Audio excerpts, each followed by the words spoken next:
खबर है यूपी के जौनपुर से, जहां भूपेश बघेल ने कहा कि मूल मुद्दों से भटककर जाति धर्म की राजनीति करती है भाजपा। जी हां, खबर है यूपी के जौनपुर जिले के सराय ख्वाजा थाना क्षेत्र के लपरी ग्राम में बुधवार की अपराह्न सदर प्रत्याशी नदीम जावेद के समर्थन में सभा करने आए छत्तीसगढ़ के मुख्यमंत्री भूपेश बघेल ने कहा कि 5 राज्य का चुनाव है, जबकि सबका ध्यान उत्तर प्रदेश पर है, क्योंकि यह दिल्ली का रास्ता तय करता है। जहां चुनाव हो गया है वहां बीजेपी को घर बैठना है, यह जनता ने तय किया है। भाजपा आज मूल मुद्दा बेरोजगारी, महंगाई, किसान समस्या से दूर जाति धर्म को बांटने का काम कर रही है। किसान छुट्टा जानवरों से परेशान है, रात भर खेत में सोकर अपनी फसल को बचा रहा है। योगी का सांड सबको परेशान किया है। भाजपा ने जो कहा वह नहीं किया। 5 साल बीत गए, बल्कि सबको समस्याओं में डाल दिया। इनके मूल उद्देश्य है फूट डालो, राज्य करो। मुसलमान को पाकिस्तान भेज रहे, केवल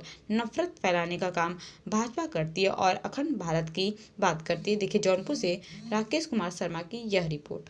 और धान खरीदा जाएगा, 400 रुपए क्विंटल में गन्ना खरीदा जाएगा, सारे किसानों के ऋण माफ होंगे, 20 लाख नौजवानों को रोजगार मिलेगा, 10 लाख तक के हर परिवार को इलाज उसका मुफ्त किया जाएगा। लड़कियों के लिए अलग से विधान घोषणा प्रियंका जी ने की है, 3 सिलेंडर हर परिवार को मुफ्त मिलेगा। ये बात खोटी नहीं है, जुमला नहीं है। विदेश से काला धन लाएंगे, 15-15 लाख तक के खाता में जमा करेंगे, ये वाला जुमला नहीं है। हम जो कहते हैं वो करते हैं, हमारे नेता जो कहते हैं वो होता है। छत्तीसगढ़ में राहुल जी ने आह्वान किया वहां के किसानों से, आप छत्तीसगढ़ में कांग्रेस की सरकार बनाइए, 10 दिन के भीतर में किसानों का कर्ज माफ होगा, 25 रुपये क्विंटल में धान खरीदा जाएगा, 4000 प्रति मानक बोरा के दर से तेंदुपत्ता खरीदा जाएगा, बिजली बिल आधा होगा, किसानों को बिजली बिल मुफ्त मिलेगा, 35 किलो चावल हर परिवार को मिलेगा।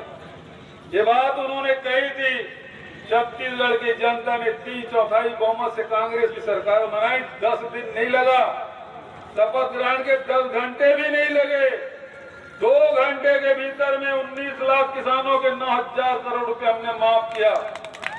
आज 3 साल बीत रहा है, वहां किसान 2500 रुपए क्विंटल में धान से आपका ध्यान रखा।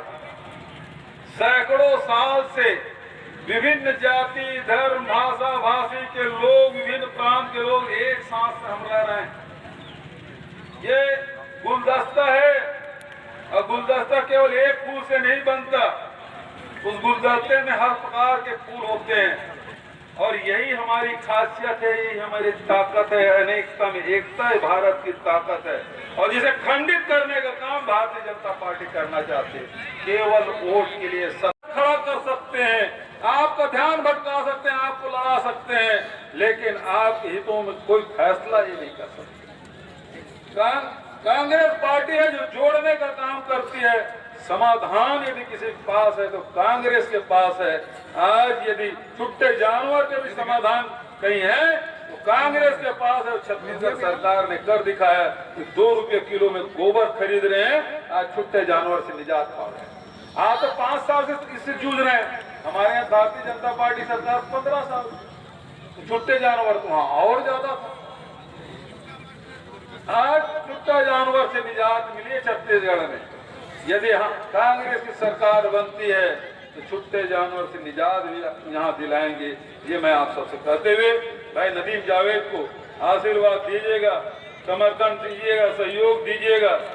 ये केवल विधायक नहीं बल्कि उत्तर प्रदेश की आवाज बनेगा, और ये मैं कहना चाहता हूँ कि सबको जोड़ के रखने का और आप सबके प्रतिनिधित्व करने का काम कोई करेगा तो नदीम जावेद करेगा। और मैं समझता हूँ चाहे किसान हो, मजदूर हो, नौजवान हो, गरीब हो, चाहे महिला हो, सबके आवाज वो बनेगा। इन्हीं शब्दों के साथ आप सबको तो परिवार बचाने के लिए, गांव और मोहल्ला बचाने के लिए आपको रत जगह करना पड़ेगा, क्योंकि ये प्रजातंत्र में विश्वास नहीं करते, ये अंग्रेजों के मानने वाले हैं, डिवाइड एंड रूल के सिद्धांत पे चलने वाले लोग हैं। ये फूट डालो, राज करो। संघ के बारे में आदरणीय प्रमुख जी बहुत बोलते हैं, लेकिन एक बात मैं आपको स्मरण दिलाना चाहूंगा, ये संघ के लोग, भाजपा के लोग, बजरंग दल, विश्व हिंदू परिषद के लोग आते हैं, कहते हैं कि ये मुसलमानों को पाकिस्तान और उसके बाद अखंड भारत बनाओ। आरएसएस के कार्यालय में अखंड भारत का नक्शा बना है, जिसमें पड़ोसी जितने भी देश हैं उसको सब मिला लिया है। नेपाल है, भूटान है, बांग्लादेश है, पाकिस्तान है, अफगानिस्तान, सबको मिला लिया। जब सबको मिलाना ही है तो भेज क्यों रहा? ये गोरा क्यों उत्तर प्रदेश के किसानों को गेहूं और गन्ने के दाम नहीं मिलना चाहिए, धान के दाम नहीं मिलना चाहिए? यहाँ भी 2500 रुपये मिलना चाहिए कि नहीं मिलना चाहिए?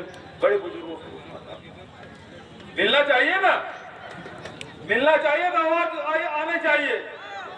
जब छत्तीसगढ़ में हो सकता है तो उत्तर प्रदेश में क्यों नहीं हो सकता? होता इसलिए नहीं है कि आप जाति और धर्म के आधार पर होता।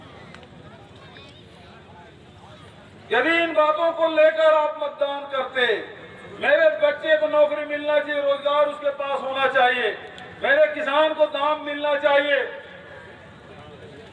महंगाई कम होना चाहिए, बेरोजगारी दूर होना चाहिए, यदि इन मुद्दों पे आप मतदान करेंगे तो आपके पास कांग्रेस के अलावा कोई दूसरा विकल्प नहीं है। और जिस दिन आप अपने मुद्दों पे मतदान करेंगे, ये जाति धर्म के राजनीति करने वाले घर बैठ जाएंगे। आप हिंदुस्तान के मालिक हैं। प्रजातंत्र में सबसे ताकतवर कोई है वो मतदाता है, उससे ताकतवर कोई नहीं है। आप जिसे जिताते हैं वो विधानसभा और लोकसभा में पहुंचता है, जिसे आप वोट नहीं करते वो घर बैठ जाता है। भारतीय जनता पार्टी के लोग 5 साल लहर में तो जीत गए, आपके सुख दुख में कभी खड़े नहीं हुए, आपके सड़कों का निर्माण नहीं किया, आपके यहाँ बिजली उन्होंने नहीं पहुंचाई, आपके मेडिकल कॉलेज अधूरे रहे, आपके बच्चों को नौकरी मिली नहीं, परीक्षाएं हुई तो स्थगित हो गए, पेपर लीक हो गए, आपके बच्चों के पीठ में डंडे पड़े। तो आज उनको मालूम है कि हम डंडा बरसाएं या बुलडोजर चलाएं, चाहे महंगाई कितना भी बढ़ जाए, लेकिन जाति और धर्म के नाम से वोट मिलेंगे, सरकार हमारी बन ही जाएगी। लेकिन साथियों,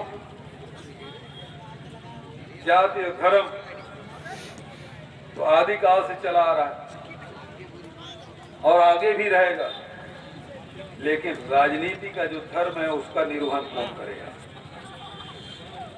राजनीति का धर्म है कि क्षेत्र का विकास करना, प्रदेश का विकास करना, और उसके साथ वहां जो रह रहे 22 करोड़ जनता है उसके स्वास्थ्य के लिए, उसके शिक्षा के लिए, उसके रोजगार के लिए योजनाएं बनाना, किसानों को दाम देने के लिए फैसला करना। ये जब तक के नहीं होगा तब तक की उन्नति नहीं हो जाए, उन्नति नहीं होगी, आपके रास्ते में रोड़े रहेंगे। केवल आपके भाइयों को लड़ाने का काम, परिवार को लड़ाने का काम, जातियों को लड़ाने का काम, धर्म से